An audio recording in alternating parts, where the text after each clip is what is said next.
Pada malam hari ini judul firman Tuhan adalah mengatasi rasa jenuh di dalam pelayanan atau di dalam hidup. Bahwa setiap orang pasti akan mengalami titik jenuh di dalam hidup ini atau dalam pelayanan. Mengapa kita mengalami titik jenuh? Saya coba pikirkan kenapa setiap kita mengalami titik jenuh.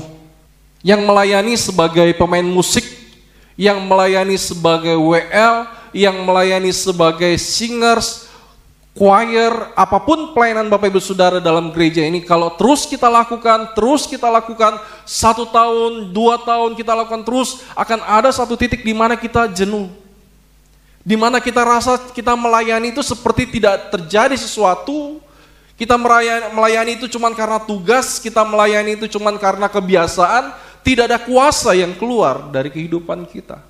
Bahkan kita merasa bosan, bahkan kita tidak mendapatkan sesuatu dari pelayanan kita. Kalau kita sudah melayani model begitu Bapak Ibu Saudara, bagaimana orang mau diberkati? Sedangkan pelayan itu sendiri mengalami titik jenuh. Bahkan saya ingin beritahu Bapak Ibu Saudara, bukan cuma sekedar pelayan-pelayan di dalam bagian-bagian itu, kadang-kadang juga ada pendeta yang mengalami titik jenuh. Saya bertemu dengan banyak teman-teman saya, gembala-gembala sidang, pendeta-pendeta dan sebagainya. Mereka katakan, ya hari Minggu lagi. Artinya bahwa ibadah bukan lagi merupakan sesuatu yang menyenangkan buat dia. Ibadah bukan lagi merupakan sesuatu yang wah kita akan luar biasa. Ya Minggu lagi. Mau khotbah apa ya? Bingung saya. Ya sudah mengalir saja. Apa yang ada? Bagaimana jemaat mau mendapatkan makanan yang terbaik kalau pendetanya model begini? Kenapa bisa ada pendeta model begitu? Karena mereka jenuh di dalam pelayanan. Mereka ada di situ, mereka setia, taat. Ya, pendeta-pendeta seperti ini mereka adalah tipe pendeta yang baik, mereka setia, taat, mereka pokoknya luar biasa. Tapi mereka mengalami titik jenuh di dalam kehidupan ini. Jangankan pendeta, pelayan-pelayan Tuhan pun mengalami titik jenuh. Ketika mendapatkan jadwal Bapak Ibu Saudara, ya dapat lagi, ya minggu ke sini dan sebagainya. Akhirnya kita tidak merasakan apa-apa di dalam pelayanan kita. Pendeta Elia Makaraung, saya banyak sharing sama beliau. Ya, saya mendengar bahwa 1 bulan 1 kali dia selalu menyiapkan waktu buat dia bisa pelayanan ke daerah-daerah, seperti pelayanan ke daerah Duriasi, Pondidaha, kayak masuk desa begitu. Waktu kami bersama-sama dengan beliau di kendaraan, di mobil, dia katakan begini, 1 bulan 1 kali saya selalu siapkan komitmen saya untuk melayani di tempat-tempat seperti itu. Bukan melayani di tempat-tempat kota besar, bukan tidur di hotel yang mewah dan sebagainya. Dia selalu ingin menyempatkan waktunya untuk pelayanan seperti itu. Mengapa? Karena itulah dia bisa keluar dari titik jenuh. Bapak Ibu Saudara, ketika kita merasakan rasa nyaman di dalam kehidupan kita, ketika kita sudah nyaman, itulah sebenarnya adalah pembunuh daripada kemajuan kerohanian seorang. Rasa nyaman itu menyebabkan kita tidak mau kemana-mana. Rasa nyaman itu membuat kita tidak mau bergerak. Bapak Ibu Saudara, ketika sudah nyaman, ya sudah posisi enak duduk, disuruh berdiri kayaknya malas. Suami katakan begini, tolong ambil itu, kamu saja yang ambil, saya sudah asik duduk di sini. Ketika seseorang sudah ada di posisi enak di dalam hidupnya, di dalam kerohanian dia sudah enak, diberkati Tuhan, semua lancar, anak-anak baik, semuanya melayani, dia tidak akan mengalami kemajuan di dalam hidup ini. Makanya kadang-kadang supaya kita bisa keluar dari rasa bosan kita, dari rasa jenuh kita, dari rasa yang lelah dalam pelayanan sebagainya. Bagaimana caranya? Malam hari ini kita akan belajar. Ya, ini adalah saat-saat liburan Bapak Ibu Saudara, luangkan waktu bersama dengan keluargamu. Ya, selama ini kita buka toko juga, Bapak Ibu Saudara, pikir buka toko, jaga toko setiap hari, ketemu dengan orang yang sama dan sebagainya, tidak bosan juga, tidak jenuh juga. Tentu bosan, jenuh. Bisnis yang kita jalani begitu setiap hari, jenuh juga. Makanya supaya kita keluar dari titik jenuh dalam bisnis kita, tutuplah tokomu. Ya, 2-3 hari bersama dengan keluarga, menikmati kebersamaan, ketawa bersama, makan bersama dan sebagainya. Itu adalah cara supaya kita tidak jenuh di dalam bisnis, di dalam toko dan sebagainya. Menghilangkan stres. Sebab kalau kita terus jaga toko, bisnis yang itu terus sesuatu yang kita lakukan yang sama terus menerus dan sebagainya, akhirnya akan jadi stres. Kalau sudah stres, cepat emosi. Sehingga terjadi pertengkaran antara suami istri, ya, anak dengan orang tua. Pokoknya terjadi pertengkaran. Kenapa? Karena di dalam rumah itu penuh dengan stres. Bagaimana caranya supaya tidak stres? Ya keluar. Dengan cara keluar itulah kita bisa menikmati kebersamaan. Bapak Ibu yang tidak bisa keluar kota, keluar negeri, ya cobalah di dalam kota ini, ya, menikmati setiap berkat Tuhan yang ada di kota ini. Kebersamaan bersama-sama di sana. Ya, membangun keakraban bersama yang mungkin selama ini kita tidak pernah ketemu, cerita dan sebagainya. Disitulah kita akan keluar dari titik jenuh kita. Sekarang bagaimana caranya supaya kita tidak jenuh di dalam hidup ini? Bagaimana caranya supaya kita tidak jenuh di dalam pelayanan kita? Yang pertama, cara yang pertama adalah kita pergi menginjil. Kita pergi mission trip.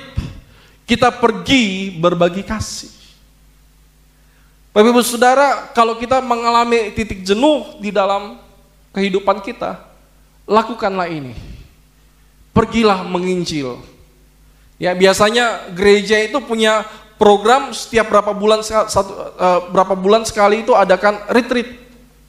Ya, disitulah keluar dari titik jenuh, dicas kembali. Ya, kemarin acara kita seminar pujian penyembahan itu juga merupakan bagian daripada bagaimana kita keluar dari titik jenuh itu. Yang selama ini kita jenuh dengan pelayanan yang seperti itu terus. Bayangkan Serafim melayani dengan gaya yang sama setiap 1 bulan 1 kali, jenuh juga. Akhirnya ketika mendapatkan gaya yang baru, wah, menjadi lebih bersemangat. Ketika pemain musik mendapatkan metode yang baru, wah, lebih semangat. Makanya Bapak Saudara, ketika kita ingin keluar dari titik jenuh, ya kita pergi menginjil, mission trip, berbagi kasih bersama. Ya, dengan begitu roh kita akan menyala-nyala, kita tidak akan bosan. Ketika kemarin dan hari ini kita berbagi sembako, Bapak Saudara, ada sesuatu yang, ya kemarin hujan sambil bagi sembako kita pakai payung, bukan cuma itu Bapak Saudara, jalanannya becek. Jadi ya kita harus melewati daerah-daerah seperti itu, kena hujan Saudara. Tapi puji Tuhan tidak ada yang sakit, ya ada anugerah Tuhan. Kadang-kadang kita perlu seperti itu, yang selama ini kita hidup bersih, ya tidak ada kotor, tiba-tiba harus masuk ke kotor-kotor begitu, ya daerah yang kotor, ya tidak apa-apa Saudara. Sepatu, sandal semua kotor pada waktu itu, pulang dicuci, dibersihkan. Ya tidak apa-apa, sekali-kali kita perlu melakukan seperti itu. Ya, supaya kita tidak jenuh di dalam hidup. Kita harus berani. Ya, berani apa namanya? Berani hidup kotor, bukan hidup kotor ya, berani kotor, kata Rinso. Ya, artinya kita harus berani untuk mencoba untuk hal-hal seperti itu. Karena disitulah kita akan menemukan sesuatu yang menyenangkan di situ. Bertemu dengan orang yang baru, ya, bertemu dengan kita masuk satu rumah, kita katakan mau berdoa, kita berdoa di situ, berdoa buat teman-teman saudara sepupu kita dan sebagainya. Itu menyenangkan Saudara. Kita jangan terus hidup dalam kondisi seperti itu. Di Singapura orang hidup sudah terlalu biasa higienis. Makanan itu higienis sekali, melewati proses yang luar biasa, ya, seleksi yang luar biasa, sehingga mereka selalu makan makanan sehat. Sehingga saat orang Singapura datang ke Indonesia, kemudian dia lihat ada penjual bakso di situ, dia pergi memesan 1 mangkok bakso, ketika dia makan sakit perut. Kenapa? Karena perutnya tidak terbiasa dengan sesuatu yang tidak higienis. Sebab di sana semuanya higienis, dari cara mungkin mencuci piring dan sebagainya, tentu semua dijaga supaya semuanya bersih. Tapi kita lihat penjual bakso Bapak Saudara, ya bagaimana dia cuci piring, ya tinggal buang, masukkan 1 kali, jual lagi, ya sehingga tidak higienis itu membuat mereka cepat sakit perut. Orang Indonesia makan bakso tidak sakit perut. Ya, walaupun di dalamnya ada boraks, ada formalin, tetap hidup Bapak Saudara. Ya, karena sudah terbiasa dengan hidup yang seperti itu. Makanya Bapak Saudara, kadang-kadang kita perlu ya supaya daya tahan tubuh kita jadi kebal, kita jangan terus hidup di dalam kenyamanan kita Bapak Saudara. Ya, kita harus bisa keluar dari zona nyaman kita. Mari kita saksikan video berikut ini. Ini cuma liputan, nanti hari Minggu saya akan tayangkan yang lebih lengkap lagi, ya, karena baru tadi Bapak Saudara. Pembagian sembako ada di bagian atasnya itu, ya. Tolong suaranya. Ya, ini pada waktu ini sedang hujan, ya. Kita bagi ya sembako di ya, ini daerahnya agak becek Bapak Saudara. Ya, untuk ke sana butuh perjuangan, ya. Ada satu bapak di dalam, ya, istrinya sudah kena stroke, tempat tidurnya ya memprihatinkan Bapak Saudara. Ya, kita bagi ke sana, ya. Jadi ada beberapa tempat-tempat yang kita datang ini kemarin Bapak Saudara, ya. Kemarin, ya, ini hari ini tadi ada beberapa tempat buat nelayan-nelayan, ya, dan juga ada pemulung-pemulung dan sebagainya, Saudara. Ya, jadi kita bersyukur ya bahwa gereja ini adalah gereja misi. Apa yang dimaksud dengan gereja misi? Gereja yang menginjil, gereja yang keluar. Kalau gereja tidak menginjil, gereja itu akan menjadi seperti laut mati. Gereja itu akan sulit menemukan tujuan Tuhan di dalam hidup mereka. Gereja yang hidup adalah gereja yang keluar, yang reach out, dia keluar, menjangkau keluar. Kalau gereja itu terus melihat ke dalam tetapi tidak pernah keluar, gereja itu akan mengalami kesuaman. Gereja itu akan mengalami satu kejenuhan yang luar biasa. Dengan cara keluar itulah, out itulah yang membuat gereja itu ya menjadi gereja amanat agung yang menjangkau keluar. Gereja yang tidak menjangkau keluar, gereja yang tidak menginjil, gereja yang tidak melakukan misi adalah gereja yang akan menjadi seperti laut mati. Laut mati itu adalah satu laut di daerah ya di Israel sana, di mana dia terima segala sesuatu dari segala macam penjuru, tetapi dia tidak punya tempat untuk dia berbagi. Sehingga semuanya tertampung di dalam, sehingga kadar garamnya sangat tinggi, sehingga ketika orang jalan-jalan ke sana banyak orang yang mandi lumpur, kemudian mereka coba untuk mengapung, mereka akan terapung karena kadar garamnya sangat tinggi, Saudara. Tetapi tidak akan ada kehidupan di dalamnya. Jangan sampai gereja kelihatannya semakin besar, semakin megah, tetapi tidak ada kehidupan di dalamnya. Kelihatannya kita baik, tetapi pada kenyataannya kita jenuh, kita bosan, kita tidak bisa melakukan apa. Karena mereka tidak mau keluar. Kita bersyukur ada Petra Peduli. Petra Peduli adalah bagian daripada gereja ini yang menjangkau keluar. Setiap hari ya memberi makan berapa orang ya di pinggir jalan. Mereka tidak punya tempat tidur, mereka tidak punya rumah dan sebagainya. Mereka cuma tidur beralaskan karton. Kadang-kadang Jum cuma datang bawakan karton bersama teman-teman Petra Peduli. Karton yang baru lagi karena basah kena hujan.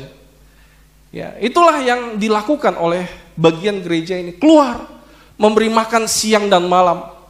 Tetapi saya sudah sampaikan kepada teman-teman Petra Peduli bahwa kita ini bukan Santa Claus. Yang datang selalu harus bawa barang. Jadi pelayanan itu jangan selalu diukur dengan barang, nanti karena itu akan menjadi seperti kebiasaan.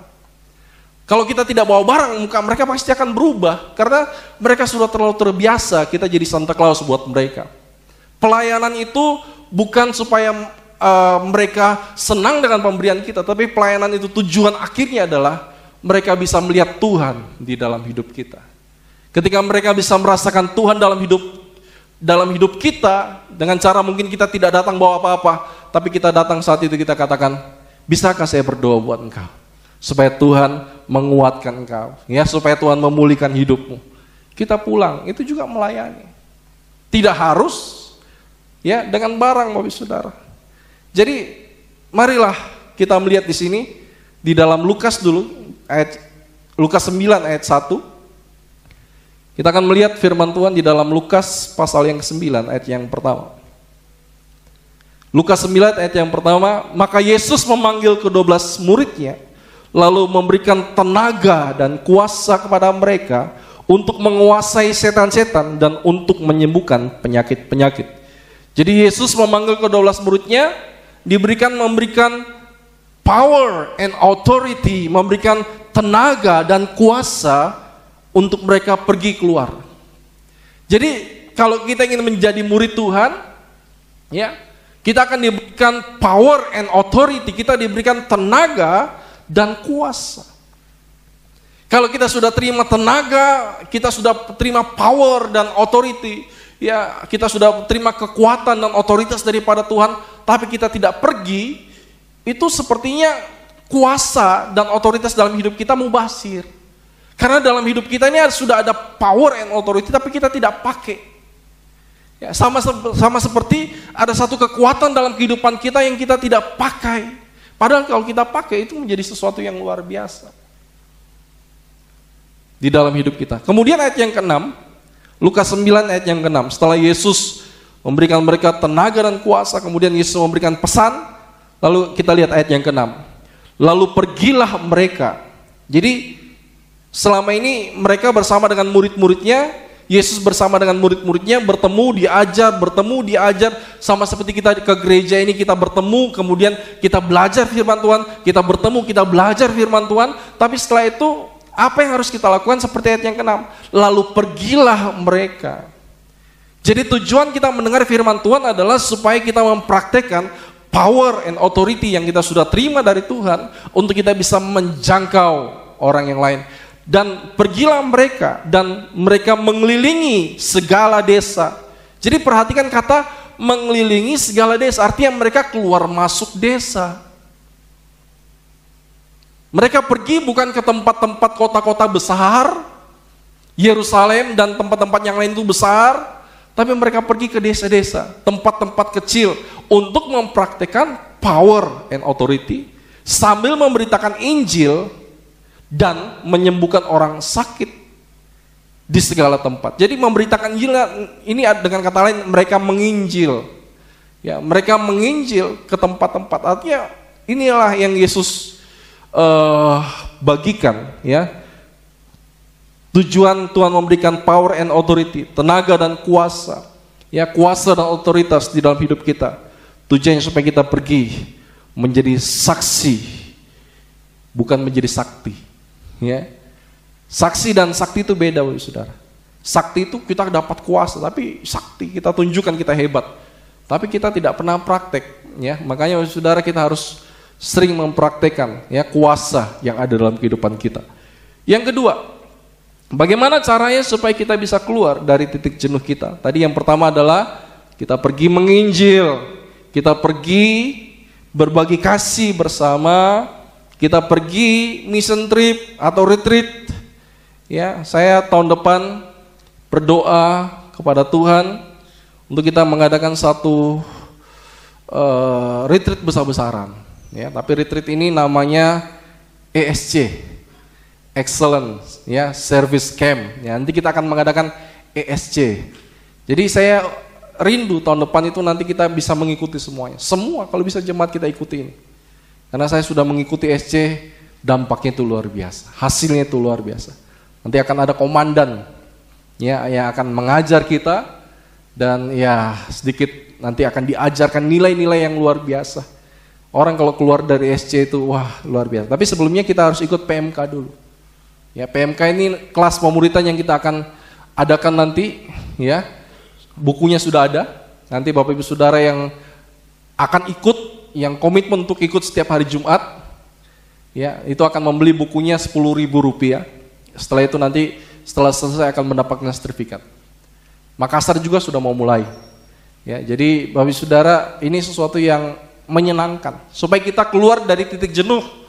Ya, kita PA dengan firman, tapi kita tidak ada sesuatu yang, kalau PMK nanti kita akan belajar sesuatu yang berbeda. Dulu mungkin pernah PMK waktu pendeta Adam Voice ke sini, ya, saya 3 orang ya yang buat buku itu, Pendeta Adam, saya dengan Pendeta Sugeng. Ya, jadi kita buat buku yang pertama yang warna merah tadi, kita training orang-orang lain, kita buat kelas sampai berapa kelas itu. Ya, kita buat di Makassar di sekolah Kristen ya yang di Jalan Batu Putih, kita buat di situ kelas pemuritan. Pernah juga di Jalan Domba pada waktu pastori di situ kita pernah buat juga kelas di situ. Jadi ya kita akan menjalani itu lagi, tujuannya supaya kita keluar dari titik jenuh kita. Yang kedua kita supaya kita bisa keluar dari titik jenuh, yang kedua adalah dengan cara menolong orang lain dan bersaksi. Ini adalah cara kedua supaya kita bisa keluar dari titik jenuh dalam hidup kita. Kenapa kita bosan? Kenapa kita jenuh di dalam gereja? Gereja lagi, hari Jumat lagi, hari Selasa lagi, hari Rabu klik lagi. Ya, kemudian hari Sabtu pemuda lagi. Ya, gereja anak lagi. Ya, kenapa hari Minggu lagi? Kayaknya kita jenuh, sudah bosan. Kenapa bisa begitu? Karena pelayanan kita cuman melayani karena jadwal, kita melayani karena tugas, kita melayani karena ya memang harus melayani. Tapi marilah coba kita melayani dengan cara kita keluar dari kebiasaan kita. Kita cara menolong orang lain yang sedang sakit di rumah sakit, mereka yang susah, mereka yang butuh pertolongan, mereka yang butuh untuk diobati, mereka yang butuh untuk dikuatkan. Marilah kita lakukan ini. Ya, harusnya ini merupakan sesuatu bukan program, tetapi sesuatu dorongan di dalam kehidupan kita yang kita pergi ke sana.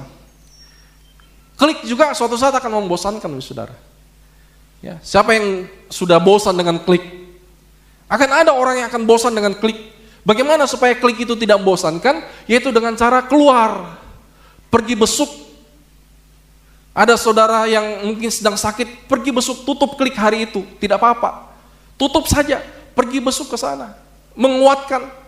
Hari itu agenda kita cuma mendoakan anggota klik yang sakit. Tetapi itu merupakan keluar dari titik jenuh, di mana kita sudah jenuh dengan klik. Hari itu kita diberikan oleh Tuhan sesuatu semangat untuk kita bisa doa keliling. Oke, kita doa keliling. Sebelum kita doa keliling, kita doa dulu. Menyembah setengah jam, kemudian kita doa. Berkati kota. Ya, kota Kendari ini harus banyak dikelilingi dengan doa-doa. Berkati kota ini. Dengan cara begitu kita tidak akan bosan dengan klik kita. Kita tidak akan bosan dengan kerohanian kita. Ya, satu kali ahli Taurat tanya kepada Tuhan Yesus, Tuhan, bagaimana caranya mendapatkan hidup yang kekal? Ahli Taurat ini bertanya bukan untuk mengetahui cara mendapatkan hidup yang kekal, tetapi dia bertanya untuk mencobai Yesus. Tapi Yesus baik, dia menjawab. Lukas pasal yang ke-10, mari kita lihat bersama. Lukas pasal yang ke-10, ayat yang ke-25 sampai ayat yang ke-27. Mari kita lihat bersama. Lukas 10 ayat 25 sampai 27. Pada suatu kali berdirilah seorang ahli Taurat untuk mencobai Yesus. Katanya, Guru, apa yang harus kuperbuat untuk memperoleh hidup yang kekal? Jawab Yesus kepadanya, apa yang tertulis dalam hukum Taurat? Apa yang kau baca di sana? Ya, jadi Yesus katakan, apa yang kau baca di dalam hukum Taurat yang kau pelajari? Ayat 27. Jawab orang itu, kasihilah Tuhan Allahmu dengan segenap hatimu. Ini kita semua tahu, kita mengasihi Tuhan dengan segenap hati, dan dengan segenap jiwamu, dan dengan segenap kekuatanmu, dan dengan segenap akal budimu. Itu yang pertama. Yang kedua, kasihilah sesamamu manusia seperti dirimu sendiri. Kemudian orang itu berkata, siapakah sesama manusia itu? Kemudian Yesus memberikan perumpamaan. Ya, di ayat yang ke-30, jawab Yesus, ada seorang yang turun dari Yerusalem ke Yeriko. Ia jatuh ke tangan penyamun-penyamun yang bukan saja merampok habis-habisan, tetapi juga memukulnya, dan sesudah itu pergi meninggalkannya setengah mati. Kebetulan ada seorang imam. Perhatikan yang pertama ini, imam turun melalui jalan itu, ia melihat orang itu, tetapi ia melewatinya dari seberang jalan. Ya, demikian juga seorang Lewi. Lewi adalah seorang pelayan, datang ke tempat itu. Ketika ia melihat orang itu, ia melewati dari seberang jalan. Lalu datanglah seorang Samaria. yang sedang dalam perjalanan ke tempat itu, ketika ia melihat orang itu, tergeraklah hatinya oleh belas kasihan. Kemudian apa yang dia lakukan? Dia menolong orang yang luka ini. Ia pergi kepadanya lalu membalut luka-lukanya. Sesudah itu ia menyiramnya dengan minyak dan anggur. Kemudian ia menaikkan orang itu ke atas keledai tunggangannya sendiri, lalu membawanya ke tempat penginapan dan merawatnya. Keesokan harinya ia menyerahkan 2 dinar kepada pemilik penginapan itu. Katanya, rawatlah dia. Jika kau belanjakan lebih daripada ini, aku akan menggantinya waktu aku kembali. Ini adalah cerita yang sudah sering kita dengar. Tetapi apa makna daripada cerita ini? Yang pertama maknanya ini adalah ini. Bapak Ibu tangkap ini. Cerita tentang ini adalah cerita tentang kondisi di mana kita hidup sekarang ini. Bahwa di luar sana, di dunia, di luar yang kita baru keluar dari gereja, di tempat kita tinggal, ada banyak orang yang mengalami seperti orang yang sedang dari Yerusalem ke Yeriko. Hidup mereka babak belur, rumah tangga mereka babak belur, usaha mereka babak belur. Mereka dirampok habis-habisan oleh iblis. Mereka dihancurkan habis-habisan oleh iblis. Ada begitu banyak orang yang sudah tidak berdaya di luar sana. Mereka butuh pertolongan kita. Ini sebenarnya kisah, maksud daripada Yesus dari kisah ini. Ada begitu banyak orang yang sangat membutuhkan di luar sana. Mereka butuh jalan keluar, tapi mereka tidak bisa. Mereka tidak berdaya. Tadi firman Tuhan katakan mereka dipukul. Orang itu dipukul habis-habisan. Itu seperti ada orang yang di luar sana, hidup mereka sudah dipukul habis-habisan oleh iblis. Usaha mereka habis-habisan dirampok oleh iblis, sehingga mereka tidak berdaya di pinggir jalan. Ya, tapi mereka sebenarnya bukan di pinggir jalan, di rumah mereka, tapi pada kenyataannya bicara tentang kehidupan rohani. Mereka sedang tidak berdaya, mereka tidak bisa buat apa-apa. Kita yang punya power and authority mampu menolong mereka. Kita sebenarnya bisa menolong kehidupan mereka, cuman kadang-kadang kita yang tadi, zona nyaman. Kita sudah terlalu terbiasa dengan kenyamanan, sehingga kita tidak mau peduli. Kita cuek dengan mereka. Ya, kita tidak mau masuk di dalam persoalan ini karena nanti kita katakan, nanti saya harus keluar uang lagi, saya harus keluar tenaga, pemikiran. Kita kadang-kadang sudah tidak mau capek dengan itu. Padahal kalau kita keluar uang, kita keluar tenaga, kita keluar pemikiran, itu yang akan membuat kita tidak merasa bosan di dalam pelayanan kita. Justru itulah pelayanan yang sebenarnya. Pelayanan di gereja itu adalah pelayanan, tetapi kalau ingin bicara soal pelayanan, ketika kita menolong orang lain, itu adalah pelayanan yang sebenarnya. Ya, kita di gereja melayani Tuhan, tapi ketika kita di luar, kita melayani sesama. Itulah kekristenan. Hubungan ke atas, vertikal, melayani Tuhan, mengasihi Tuhan. Tadi dikatakan, kasihilah Tuhan Allahmu dengan segenap hatimu, segenap akal budimu, ya, segenap jiwamu kasihilah, dan kasihilah sesamamu. Salib. Kalau ingin menjadi pengikut Yesus, harus ada salib di dalam kehidupan kita, bukan kalung salib, tetapi tindakan salib. Ya, itu yang kita harus lakukan di dalam kehidupan kita, supaya kita bisa keluar dari titik jenuh dalam hidup ini. Kalau kita lihat tadi, yang pertama tadi yang lewat adalah imam. Imam itu bicara tentang pendeta. Kalau pendeta saja sudah tidak peduli terhadap orang-orang yang susah, terhadap orang-orang yang di luar yang tidak bisa makan dan sebagainya, yang pendeta tidak mau peduli dengan itu, bukankah itu sama seperti kisah ini? Ya, makanya kita menaruh perhatian khusus untuk orang-orang seperti itu. Keuangan kita mulai sisihkan setiap bulan khusus untuk orang-orang seperti itu. Ya, meskipun saya tidak bisa ke sana, tetapi ada bagian di bawah yang bisa ke sana. Saya tidak bisa ke sana setiap hari, tapi ada orang yang bisa ke sana tiap hari. Anak-anak kita ke sana tiap hari. Mereka pergi, ya, untuk menjadi orang Samaria yang baik hati. Yang kedua, contohnya adalah orang Lewi, pelayan-pelayan Tuhan. Mereka melihat orang yang terluka tadi, mereka terus saja. Karena mereka mau melayani Tuhan. Kita melayani Tuhan, tapi kalau kita melupakan sesama kita, ya, yang sedang membutuhkan kita, sebenarnya kita belum menjadi seorang Kristen yang sebetulnya. Sedangkan orang yang menolong ini adalah orang Samaria. Orang Samaria ini, ingat, wanita Samaria yang keluar jam 12 siang untuk menimba air. Kenapa jam 12? Jam 12 adalah jam di mana orang tidak keluar. Di saat itulah dia pergi ke sumur untuk mengambil air. Karena mereka adalah bangsa kelas 2. Mereka adalah bangsa yang bukan bangsa utama, mereka adalah kelas 2. Ya, orang-orang yang mungkin tidak berpendidikan, orang-orang yang apa, tetapi justru orang-orang seperti inilah yang mempunyai hati untuk menolong orang lain. Justru orang inilah yang menjadi sesuatu yang menarik dari kisah ini, bahwa orang Samaria itulah yang akhirnya dipakai Tuhan untuk membantu sesamanya. Ketika dia menaikkan, kalau tadi kita baca bersama, tidak ada perkataan daripada orang Samaria itu, kenapa kamu bisa begini? Apa yang menyebabkan kamu begini? Makanya tidak ada sesuatu. Ya, ketika orang Samaria melihat itu, hatinya tergerak oleh belas kasihan, kemudian langsung tindakan. Dia membalut luka-lukanya, menyirami dengan, tidak ada dia berkata-kata. Dia lebih banyak tindakannya daripada berkata-kata. Itulah yang sebenarnya yang sedang terjadi saat-saat ini. Orang yang banyak bertindak, dia akan kurang bicara. Tapi orang yang banyak bicara kadang-kadang tidak ada tindakannya. Ya, tidak ada tindakannya untuk menolong, bicaranya saja yang banyak, wahai saudara. Ya, jangan sampai kita masuk dalam grup NATO. Bapak Ibu tahu NATO tidak? Ya, NATO itu adalah singkatan, kepanjangannya adalah No Action, Talk Only. Kita tidak ada tindakan, cuma bicara. Semua orang bisa bicara, wahai saudara.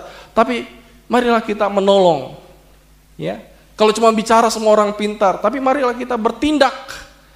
Ya, di dalam pekerjaan Tuhan yang sebenarnya. Karena di luar sana ada banyak orang yang terluka. Mereka babak belur. Ya, mereka dirampok habis-habisan. Mereka habis, tidak berdaya, mereka terluka parah. Oleh karena pekerjaan iblis. Oleh karena itu marilah kita menolong. Bagaimana cara menolong orang lain? Caranya mudah sebenarnya. Bapak Ibu pernah tidak berpikir ini? Kenapa kadang-kadang Tuhan datangkan masalah dalam hidup kita? Pernah tidak kita pikir? Kadang-kadang masalah yang sulit sekali. Kenapa Tuhan datangkan masalah rumah tangga yang begitu sulit sekali? Kenapa Tuhan datangkan masalah dalam bisnis yang begitu rumit, begitu berat sekali? Kenapa Tuhan datangkan masalah di dalam mendidik anak kita yang begitu luar biasa sulitnya? Kenapa? Bapak Ibu pernah tidak berpikir kenapa? Sebenarnya jawabannya ada di firman Tuhan. Jawabannya adalah begini. Kadang-kadang Tuhan membuat segala sesuatu datang dalam hidup kita. Tujuannya, ketika kita sudah bisa keluar dari persoalan besar itu, kita juga bisa menolong orang lain. Amin? Saya ulangi sekali lagi. Kenapa Tuhan kadang-kadang datangkan masalah yang besar dalam hidup kita, yang kadang-kadang kita, Tuhan aku tidak sanggup lagi. Tapi setelah Tuhan keluarkan kita dari peristiwa itu, nanti akan ada orang yang mengalami hal yang sama yang seperti kita alami. Kita tinggal sampaikan, saya juga dulu pernah mengalami. Tapi Tuhan melepaskan saya. Caranya itu begini, 1, 2, 3, wah terima kasih ya. Saya tadinya sudah putus asa, tapi karena Engkau datang, saya jadi kuat. Ya, gimana firman Tuhannya? Mari kita buka bersama Ibrani pasal yang ke-2 ayat yang ke-18. Ada juga di ayat-ayat yang lain ketika Yesus berkata kepada Petrus, Petrus, jikalau engkau sudah kuat, sudah insafkanlah saudara-saudaramu yang lain. Tapi ini kita akan baca Ibrani pasal yang kedua ayat 18. Ini ayat luar biasa. Perhatikan ayat ini.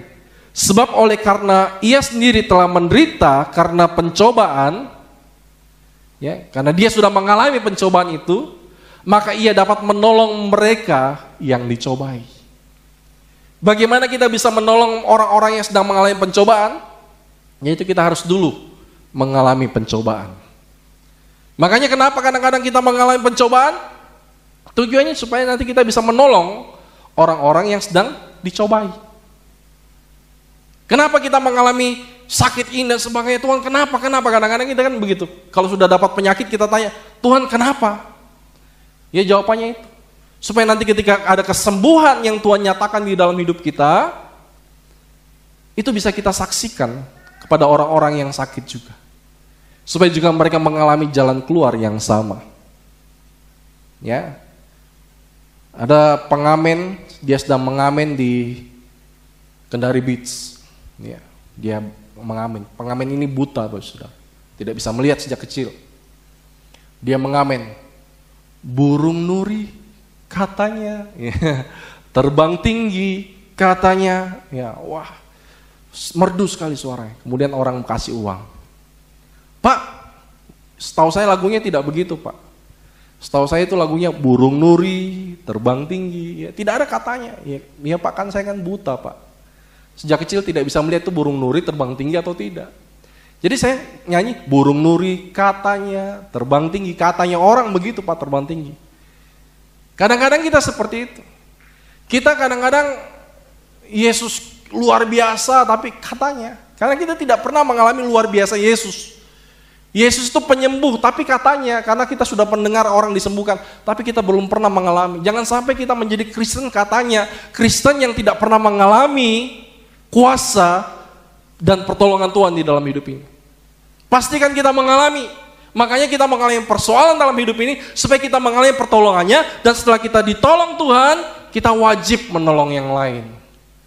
Tadi firman Tuhan katakan, maka ia dapat menolong mereka yang dicobai. Tapi harus mengalami apa? Pencobaan dulu. Menderita di dalam pencobaan. Ayat yang ke-18 tadi. Jadi kalau kita saat ini sedang mengalami pencobaan yang berat, menderita, itu supaya nanti kalau Tuhan sudah tolong kita, kita bisa tolong yang lain. Kita wajib, kita bisa menolong, bersaksi. Dengan cara itulah kita keluar dari titik jenuh di dalam hidup ini. Kadang-kadang supaya kita bisa keluar dari titik jenuh kehidupan kita, caranya adalah Tuhan mendatangkan persoalan. Sekali lagi saya ulangi ya. Kadang-kadang supaya kita bisa keluar dari titik jenuh kita, dengan cara Tuhan mendatangkan persoalan. Kenapa ada persoalan? Karena kita terlalu santai selama ini. Karena kita terlalu nyaman selama ini. Bukan berarti Tuhan tidak mau kita hidup dalam kenyamanan, tetapi kadang-kadang kenyamanan itu tidak membuat kita bertumbuh. Kenyamanan itu membuat kita ada di zona aman, zona nyaman. Sehingga kita tidak mau maju lagi. Kita tidak mau bertumbuh lagi, kita tidak mau berkembang lagi. Karena kita sudah merasa nyaman dengan apa yang kita raih selama ini. Yang ketiga, bagaimana caranya supaya kita bisa keluar dari titik jenuh dalam hidup ini? Yang ketiga adalah kita mengasingkan diri kita dengan cara kita berdoa puasa atau bersaat teduh. Di Surabaya, bukan di Surabaya, di Semarang, Solo, di Makassar juga ada, di Bili-Bili. Ada bukit-bukit doa, rumah-rumah doa. Di situ ada rumah yang kecil-kecil. Ya, seperti rumah ini, Saudara. Tapi mungkin kalau belum pernah lihat ini gambar ini. Saya pernah ke School of Egg di Semarang, saya pernah ke beberapa tempat, ada rumah-rumah doa seperti ini. Ya, di Bili-Bili juga ada. Ya, Bili-Bili ada rumah doa seperti ini, di Yerusalem Mini. Ya, kalau Bapak Saudara ke Makassar, jangan tidak tahu mau kemana, pergilah ke Yerusalem Mini. Di situ nanti ada goanya Tuhan Yesus. Ya, di situ ada banyak hal lah tentang kerohanian, termasuk rumah-rumah doa begini. Ya, jadi ada orang yang nginap di sana khusus. Kemudian mereka mengambil waktu.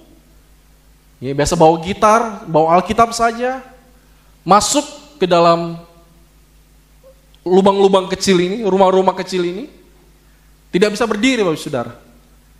Kenapa tidak bisa berdiri? Saya tidak tahu. Mungkin kita harus terus berlutut, kita harus terus merendahkan diri di hadapan Tuhan. Mungkin itu maksudnya, rumahnya kecil.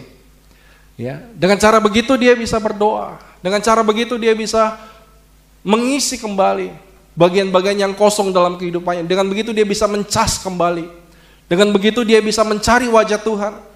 Sehingga dia tidak pernah bosan. Ya, kalau ada orang yang bosan dengan pelayanan, mungkin salah satunya penyebabnya karena dia sudah jauh dari Tuhan. Dengan cara kita mendekatkan diri kita kepada Tuhan, dengan cara kita, disitulah kita mencari wajah Tuhan, kita menjadi lebih bersemangat. Ya, saya sudah sampaikan ada pendeta-pendeta besar sekarang ini, mereka tahu manfaat daripada pergi seperti ini. Makanya dalam 1 bulan itu mereka tidak terima pelayanan. 1 bulan itu mereka khusus mensabatkan diri mereka. Tujuannya untuk itu, mengisi kembali. Dan setelah mereka keluar dari proses itu, mereka dipakai lebih dahsyat. Urapannya lebih terasa, lebih dahsyat lagi. Dan sebagainya, dan sebagainya. Ya. Jadi inilah yang kita harus lakukan, saudara, supaya kita bisa keluar dari titik jenuh dalam hidup kita. Yesaya pasal yang ke-40, ayat 29 sampai 30. Mari kita lihat bersama. Yesaya pasal yang ke-40, ayat 29 sampai 30. Dia memberikan kekuatan kepada yang lelah dan menambah semangat kepada mereka yang tidak berdaya. Dia di sini adalah Tuhan, ya, menambah kekuatan, memberi kekuatan, menambah semangat. Dan kemudian orang-orang muda menjadi lelah dan lesu, dan teruna-teruna jatuh tersandung. Ini bukan bicara tentang orang muda saja yang secara langsung usia masih muda, tapi orang-orang muda di sini adalah orang yang aktif di dalam Tuhan. Itu dianggap sebagai Kristen orang muda, ya. Itu juga termasuk dari ayat ini, bahwa orang-orang muda di sini bukan selalu berarti orang muda yang usianya masih muda, kita sudah tua, bukan untuk kita. Tapi ini adalah orang-orang yang sedang aktif bagi Tuhan. Kadang-kadang mereka menjadi lesu, mereka menjadi lelah dalam pelayanan, mereka menjadi jenuh dalam pelayanan, mereka tersandung dalam pelayanan, mereka terluka dalam pelayanan. Ya, Tuhan menguatkan mereka. Bagi apa? Di ayat yang ke-31 bagi Raja Wali. Jadi Raja Wali itu adalah burung yang terbang paling tinggi dari semua burung yang ada. Dia burung yang gagah perkasa. Seperti itulah kehidupan kita, pelayanan kita yang gagah perkasa. Ketika kita melayani, kita sedang mengembangkan sayap kita yang luar biasa. Orang kagum terhadap apa yang kita miliki dalam hidup ini, seperti burung Raja Wali tadi. Tapi kalau terus-terus melayani, terus-terus dipakai sayapnya itu, lama-lama juga rusak. Kena angin, kena apa, kena ini dan sebagainya, rusak, saudara. Akhirnya sayap-sayap itu bulu-bulunya sudah mulai rontok satu persatu. Tidak utuh lagi. Sehingga yang harusnya Raja Wali itu bisa terbang dengan cepat, dia mengurangi kecepatannya karena bulu-bulunya sudah mulai rontok. Usia 60 tahun itu bulu-bulunya sudah mulai tua, sudah mulai rusak. Di dalam pelayanan kita, kalau kita terus pakai melayani tapi kita tidak pernah dibaharui oleh Tuhan, seperti itu tadi, seperti burung Raja Wali yang sudah tidak bisa berlari kencang, tidak bisa terbang lebih tinggi lagi. Makanya burung Raja Wali itu ketika dia berumur 60 tahun, instingnya sebagai burung itu, ya, dia akan pergi ke tempat yang tinggi, ke atas bukit. Kemudian disitulah dia mulai memukul-mukulkan sayapnya di tebing. Tujuannya apa? Sudah dia pukulkan sayapnya supaya rontok semuanya, supaya bulu-bulunya itu jadi rontok, bulu-bulu yang lama itu jadi rontok. Tapi itu sakit, Bapak Saudara. Ketika dia pukulkan sayapnya ke tebing-tebing yang tinggi, itu sakit. Di badannya itu penuh dengan luka-luka. Bagaimana caranya supaya luka itu cepat sembuh? Burung Raja Wali itu pergi mencari sinar matahari, dan kemudian dia menjemur badannya yang penuh dengan luka itu. Wah, sudah luka, kena matahari, pedis. Itulah saat-saat paling menyakitkan dari seekor burung Raja Wali. Itulah saat-saat di mana dia tidak bisa beraktivitas lagi, dia seperti lumpuh, dia sedang mengalami saat-saat tertentu, entah itu prosesnya butuh waktu 1 bulan kah, 2 bulan, tapi dia tidak bisa bikin apa-apa. Itulah saat-saat dia sedang dirontokkan bulu-bulunya. Dan itu harus dia alami dalam hidupnya. Kalau dia tidak mau mengalami proses itu, dia tidak akan bisa berjalan, dia tidak bisa terbang dengan tinggi, dan dia tidak bisa melesat dengan cepat, karena bulu-bulunya sudah semakin banyak yang rusak. Dengan cara dia merontokkan bulu-bulu di dalam tubuhnya itu, burung Raja Wali itu bisa muncul bulu yang baru. Ketika bulu yang baru itu sudah mulai muncul tumbuh, dan ketika bulu itu sudah mulai sempurna, wah, umur 60 tahun, tapi kekuatannya seperti umur 10 tahun, yang pada waktu dia masih prima. Bulu-bulu yang baru itu membuat dia bisa terbang lebih tinggi, membuat dia bisa lebih kencang melesat.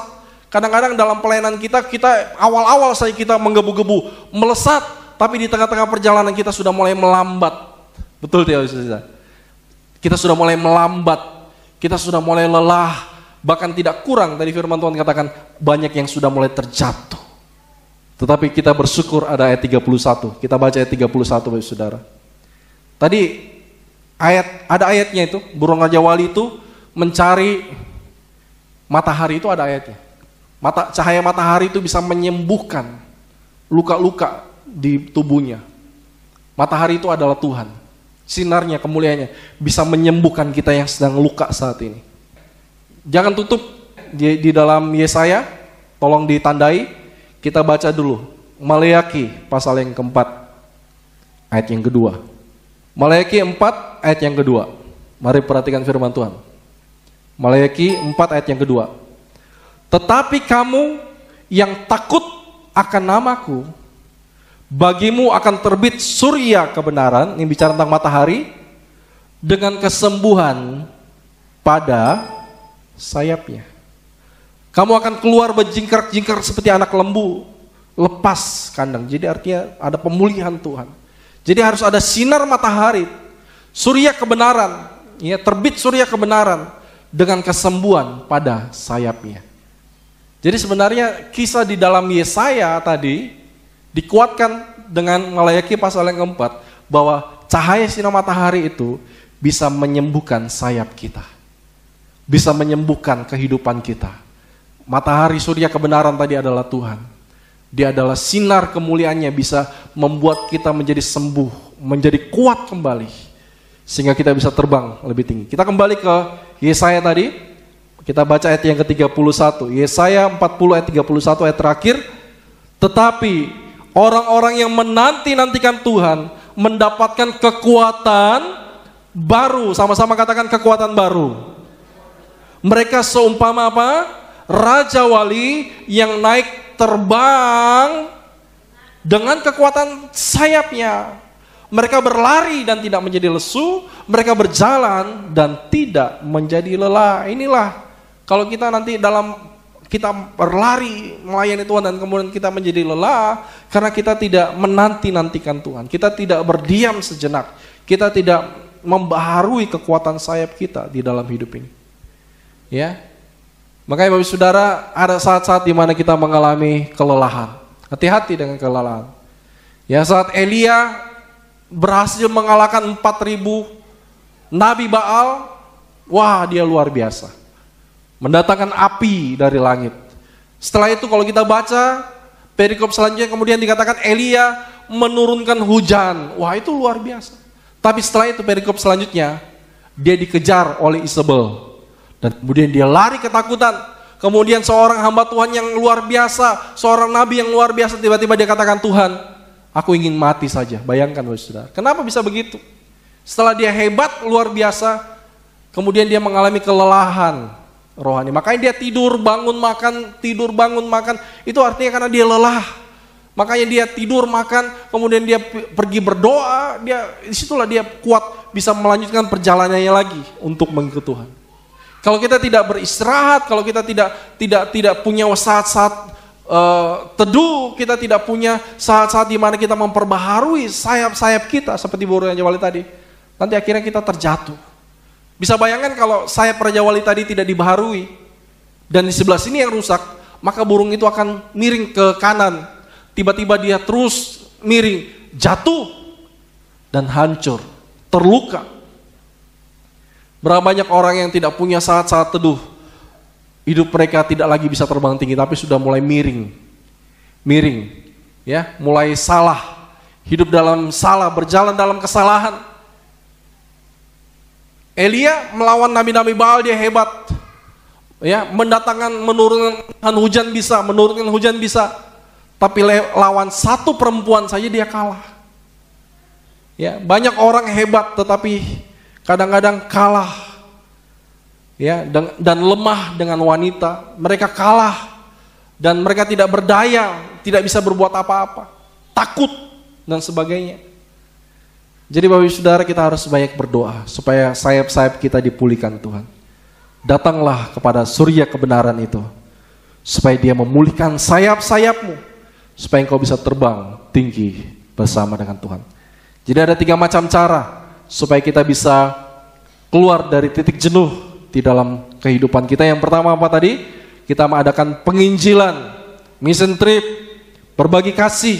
Apa yang kita punya kita bagi, Bapak Ibu Saudara. Baju-baju Bapak Ibu Saudara yang sudah tidak pernah dipakai, kumpulkan, bagi kepada pegawai-pegawai mungkin yang membutuhkan. Itu namanya berbagi kasih. Nanti kita ada baju yang baru lagi, bisa kita pakai lagi daripada tidak dipakai, Bapak Ibu Saudara. Ya, berbagi kasih. Yang kedua tadi adalah menolong orang lain. Ya, bahwa di luar sana banyak orang yang terluka, banyak orang yang tidak berdaya, hidup mereka dirampok habis-habisan, rumah tangga mereka hancur, babak belur di mana-mana, usaha mereka dirampok habis-habisan, mereka dipukuli sampai habis-habisan oleh iblis. Tugas kita adalah menolong mereka. Ya, sebagai seorang Samaria yang menolong mereka. Dan kemudian yang ketiga adalah kita mengasingkan diri. Kita berdoa saat teduh. Makanya saudara yang sudah mengambil pelayanan di gereja ini, adalah satu kewajiban buat engkau. Untuk 1 minggu 1 kali engkau punya jam untuk hari di mana engkau berpuasa. Di situ engkau merendahkan diri. Ya, dengan puasa itu engkau mengisi kembali kehidupan, mengosongkan dan kemudian mengisi kembali. Sehingga engkau mendapatkan kekuatan di dalam pelayanan. Kalau kita melayani tapi tidak berpuasa, Bapak Saudara, ya akibatnya nanti pelayanan kita jadi kering. Saya dengan istri saya, sebelum kami bertemu, masing-masing kami punya hari puasa. Ya, dia sudah bekerja pun ada hari puasanya. Jadi dia dulu kerja di Bank BCA, hari di mana puasa, ya dia puasa, tidak makan, tidak minum. Itu rutin, 1 minggu bisa 2 kali, 3 kali.